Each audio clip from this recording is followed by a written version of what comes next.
Testing, testing. No? Hello? Can everyone hear me? Okay. All right. Hello, Ride on the River. Hello. I am so excited to be with you today. So 16 years ago, I went to my very first writers conference, and one of the workshops that I took was on goals. We were encouraged to make both short-term and long-term goals for our writing careers specifically. I've long since lost the worksheet that I made, but I remember a lot of the goals that I made. Many of them I've reached. Some of them I'm still working on. And one of my long-term goals was to be a keynote speaker at a writers conference. So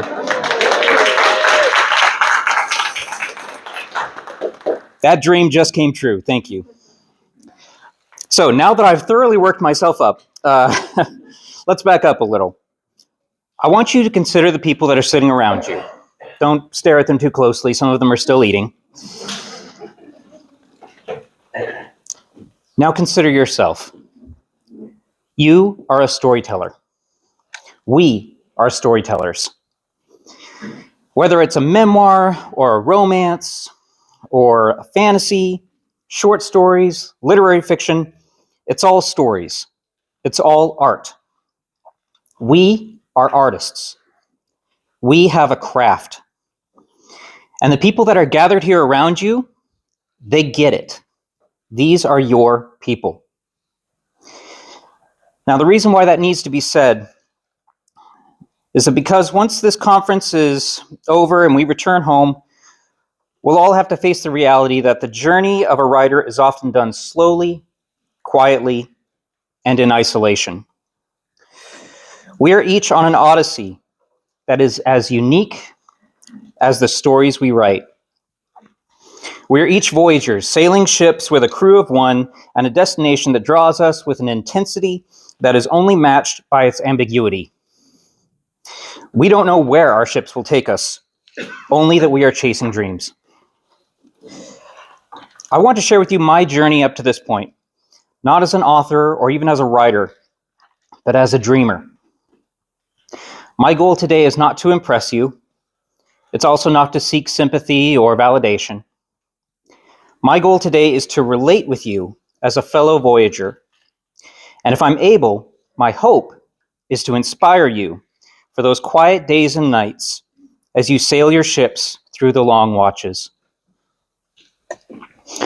I grew up with a passion for stories. My mother had a large collection of books that were both highly treasured and very heavy whenever we moved. Every night, she would read to me from her library. My developing imagination was fed on a steady diet of The Hobbit, 20,000 Leagues Under the Sea, and The Black Stallion, just to name a few. When I started elementary school, I was often labeled as gifted, perhaps in part due to the quality of literature I was exposed to at a young age. I was placed in advanced classes and given additional, more challenging curriculums than my peers. These opportunities pushed me to excel academically, but also led to a lonely childhood. I dealt with my isolation by escaping to the fantasies of my own imagination. I spent my playtime in the shadows of the cedar trees near my childhood home in the Capitol Forest of Western Washington. I can remember spending hours outside, pacing back and forth in the rain, as I dramatically told myself stories of my own making. But as much as I love stories, I never thought seriously about writing them down until I met a man named Steve Sherrick. When I was in 5th grade, Steve came to visit my class. Now, Steve was a character. He was tall, gangly, and bald. He seemed to be all knees, elbows, and nose, and heart. Steve was an indie author when traditional authors still vastly outnumbered their trailblazing cousins. Before it was in the industry vocabulary. Before being an indie author was socially acceptable. Steve had been a teacher who left the classroom because he felt like he could do more, focusing his time exclusively on educating and promoting child creativity. He founded and published an independent magazine that exclusively featured the work of young people. When Steve came into my classroom, he shared a mantra with us, something that flew in the face of every grade I'd ever received that was less than perfect due to poor penmanship, spelling mistakes, or bad grammar. Just get it down. We'll clean it up later.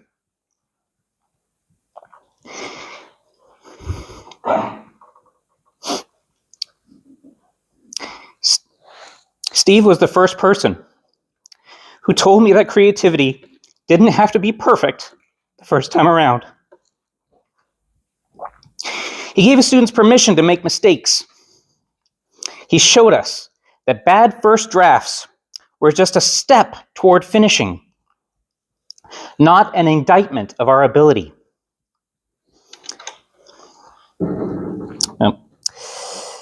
As a child who had been driven to always be amazing, this philosophy not only comforted me, it actually improved the depth and connection I had with my craft. Steve had a summer writing camp for kids that he held in the attic classroom of a local bookstore. I eagerly attended it. I then attended his fall writing camp, and then his winter writing camp, and then his spring writing camp, and then I was back again for summer. Every season, without fail, I went to one of Steve's writing camps, until the day that I was far too old to keep coming, and he hired me on as his assistant so I could still be there.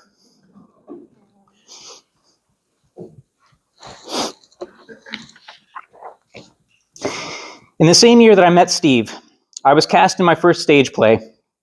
I loved it so much, I began writing plays along with my fantasy stories. In 7th grade, I finished my first full-length play, an adolescent attempt at a Shakespearean love triangle. With all the humility of a 13-year-old, I directed and starred in the show.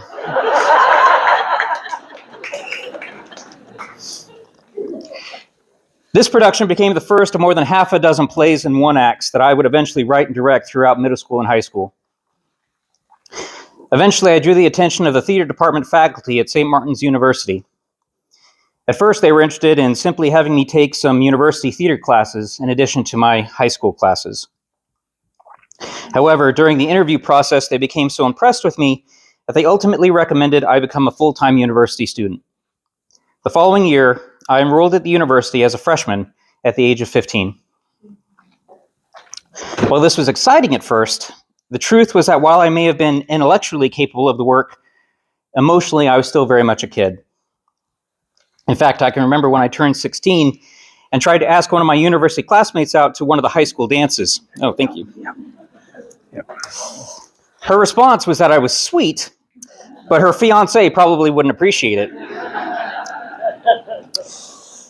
You can draw your own conclusions over how well this rejection might have prepared me to one day be an aspiring author. While I'm grateful for the opportunities and education I received during this time of my life, the truth was that I became steadily more lonely and isolated. The persona of the gifted prodigy felt ill-fitting as the defining trait of who I was. In the end, I prioritized emotional development over academic acceleration and left the university after a single year to return to high school. Now surrounded by friends and unbothered by relatively easier coursework, I had full freedom to explore my creativity. I formed an acting company of my peers, co-authored a full-length rock musical about dream-chasing stage technicians, and toured Western Washington, putting on live performances for several major charities. These productions eventually led to me receiving the Governor's Award for my achievements in the arts in my senior year. In fact, I recently found a picture of myself at that award dinner, seated across from then Governor Gary Locke. Although I will admit that in the picture, I'm clearly less interested in the governor and more interested in two of the girls at the table that were also receiving awards that night. Looking at that picture now, I can only smile affectionately at a young man who felt like he was on top of the world. I think it's safe to say that for many of us, our time in school is a world unto itself. We experiment, we succeed, we fail, we ply our little ships in the relative safety of a quiet harbor. But after graduation, the world expands. For some of us, we stay in the harbor, content with the calm waters. Some of us pull to shore and never leave it again. But the fact that you're here today suggests to me that your dreams, like mine, endured. We all chose our course, we set our sails, and cleared the channel for deeper waters. Of course, that's not to say that all of us knew where we were going, or even the right way to get there. I had more than a few false starts as I tried to find where my writing would go, or even what my career would one day be. I only knew that I wanted to write. I tried all sorts of routes that didn't go anywhere. There was the acting company that fell apart as people left for college or jobs. There was the rock band that never got past local talent shows. There were short stories submitted to genre magazines and literary journals that often didn't even bother with rejection letters. There was even an entire year spent studying screenwriting and directing at a filmmaking school in Vancouver, Canada, only to find that my status as a foreign student meant I wasn't eligible to work in the Canadian film industry. As someone who had been told all my life that I was gifted and special, these were more than mere setbacks or disappointments. They made me question my sense of self. It was a dark period of my life, and I share it because I think we can all relate to times when we question. We question our decisions. We question our craft. We may even question our worth. For the sake of a strong narrative, I wish I could tell of some single radiant light across the water of a stormy sea that led me through this period, but the truth is far less exciting, but also more encouraging. Because it didn't take a miracle to change my fortunes. I was just too stubborn to quit. And eventually, I weathered the storm and could see my guiding stars again. I returned to college, though not as a young protege this time. In fact, this time around, I was older than most of my classmates. But my guttering dream refused to snuff out. I attended the Evergreen State College with a major in creative writing. One of my professors took notice of me and recommended that I attend a writers' conference to explore how I might best get into the industry. Despite lingering uncertainty and self-doubt, and with the support of my dear wife, who I'm so glad is here today, I went to my first writers' conference less than a month after receiving my bachelor's degree. I hoped this could be the start of a new, exciting chapter in my life.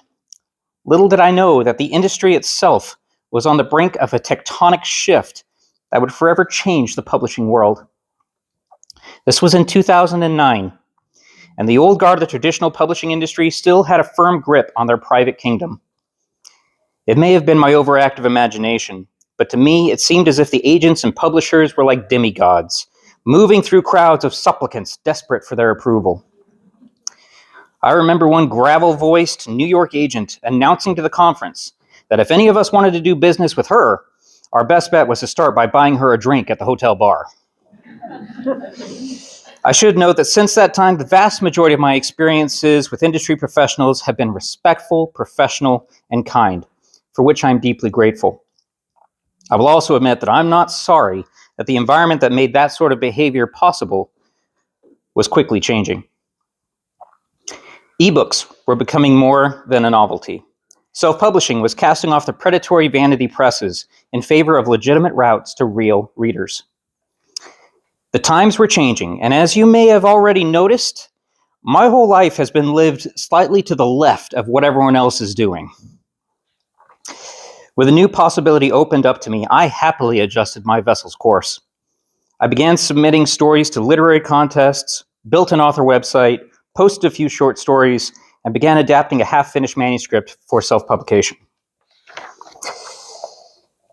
Few people really knew how to go about creating a writing career as an indie author at that time, and I certainly wasn't one of them. I made a lot of mistakes, but I also tried a lot of things, and the law of averages eventually caught up to me. One day I was engaged in a potentially dangerous hobby that all indie authors will no doubt experiment with at some time. That's right, I was Googling myself. Of course, at the time, there was little to find, except for my own website and a lot of references to Lindsay Lohan, the other redheaded Lindsay. However, this time there was something new. Somebody had credited me as a contributing author. I was intrigued, especially since I had no memory of submitting a short story to the Daily Times of Pakistan. However, when I looked, sure enough, there was one of the short stories I had originally put on my website, published with a full credit in a special edition of an international newspaper. I immediately reached out to a small press owner and friend that I'd met at my first writers' conference. I asked him what I should do about this flagrant piracy.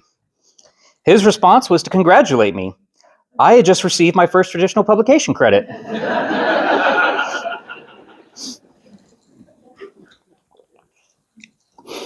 Soon after this, I self-published my first novel, Lost Under Two Moons. It's a survivalist sci-fi about a young man lost in a totally new world, trying to survive with no frame of reference, and only his ingenuity and stubborn determination to rely upon. I'll let you draw your own conclusions for where I might have gotten the inspiration for that. It was also around the same time that I put a short story up on my website.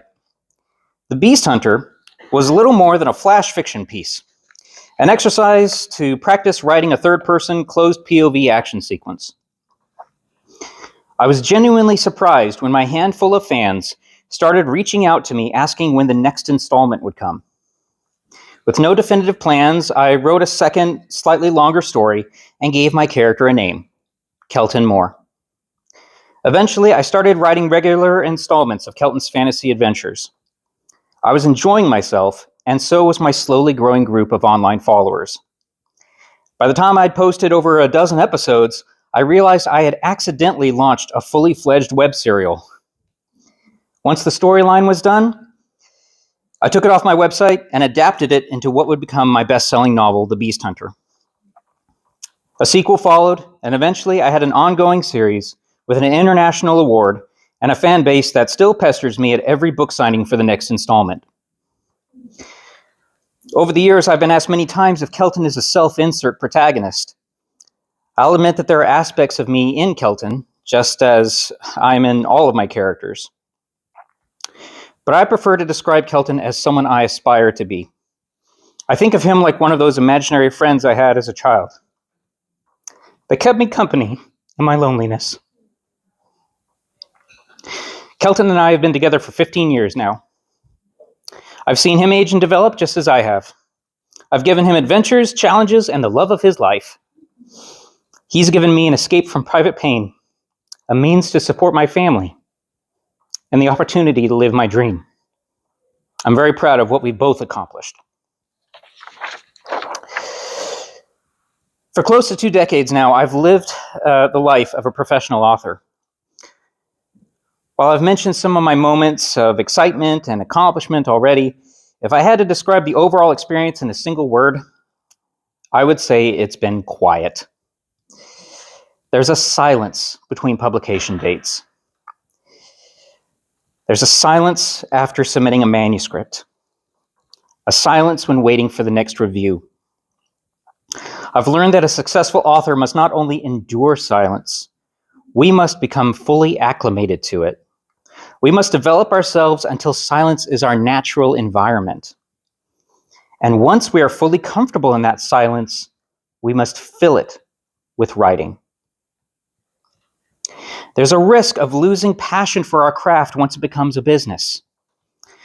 As we sign contracts, write to deadlines, haul books to events, accept payments, give change, we run the risk of weakening our personal connection to the books we are both creating and selling. Of course, some of this distance is necessary in order to function without collapsing every time someone rejects a manuscript or posts a bad review. The key is to write what you love and let the business function as the vehicle for sharing it.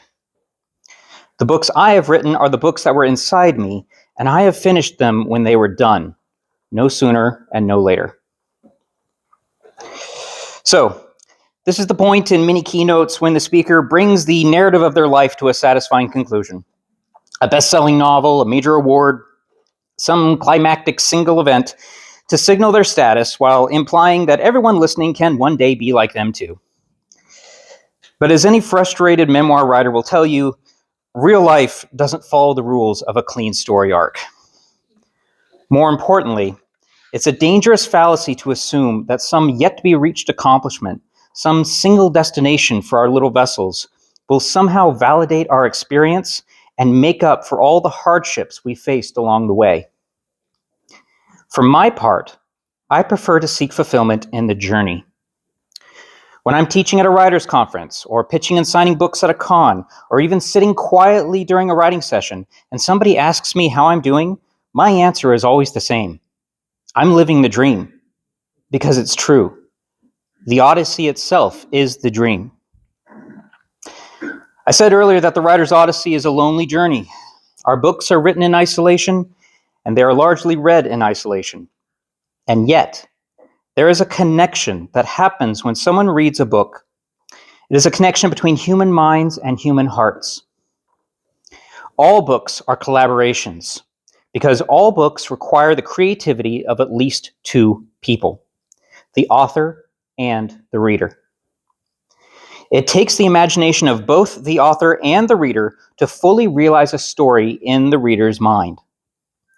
This connection is real, and it is powerful. With that in mind, I want to end my thoughts today by sharing with you a few of the experiences I have had while interacting with some of my readers and fans. For me, these connections with real people are far more meaningful and lasting than anything that might show up in my author bio someday. The first one I'll share happened while selling books at a vendor event in Spanish Fork, Utah. This was an exciting but grueling show, the kind of event where every day you're at your table by 8 for the VIPs and the doors don't shut again for 12 hours.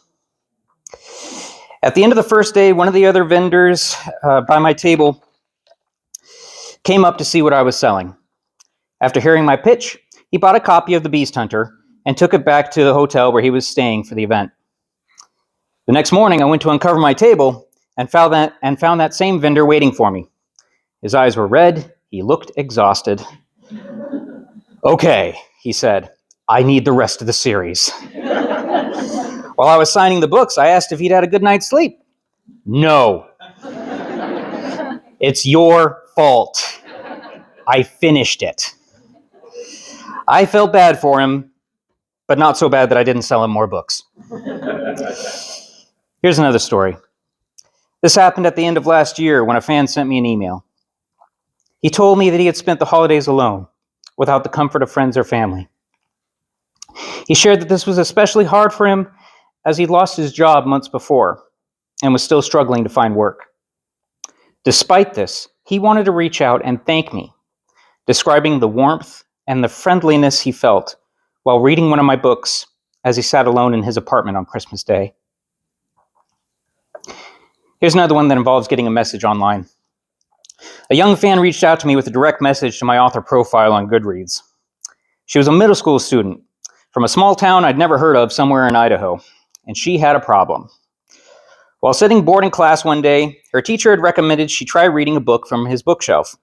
She found a copy of one of my books, read it, and decided to do a book report on it. In her message, she told me that she was trying to figure out what color one of my monsters was so that she could illustrate it for her report. She finished her message by saying, "If you can help me at all, I'd really appreciate it. This is due tomorrow."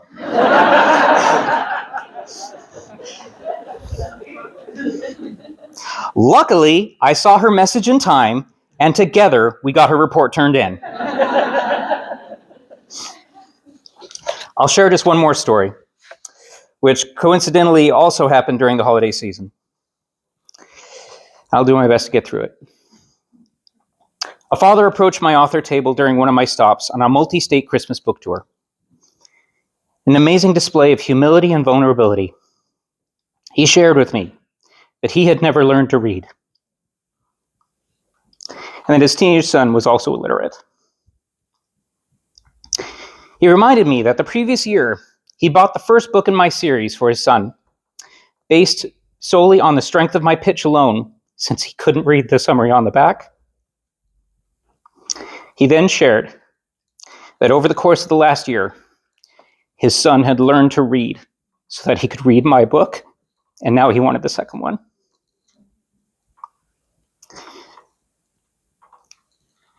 When I remember these moments, and many more like them, I can't help but think of the little boy being read to at night, or playing make-believe in the rain under the shade of a cedar tree. If you're the sort of person who must have narrative closure to what I have shared with you today, then let it be this: that a child who told himself stories to make his world a better place has finally been able to do the same for others. We will never know the full impact for good that our stories will have for our readers.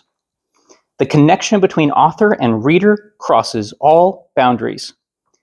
But perhaps nowhere is it more magical than when it crosses the boundary of time.